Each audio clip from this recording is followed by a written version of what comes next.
در صحیفه های اینترنتی اگر خوانده باشین، یکی از جوان مردایی که گویم اگر چنده که در سین سال خیلی جوانه،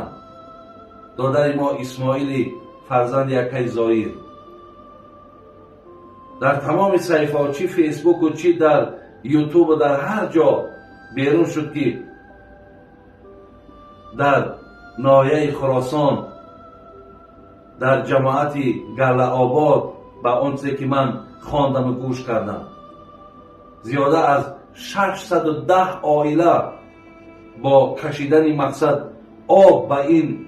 دیه را صاحب آب کردند. ببینید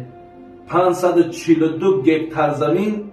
از آب کشیده اینها که زمینای بیکار خوابیده بودند، همه مقصد در کار در آمد،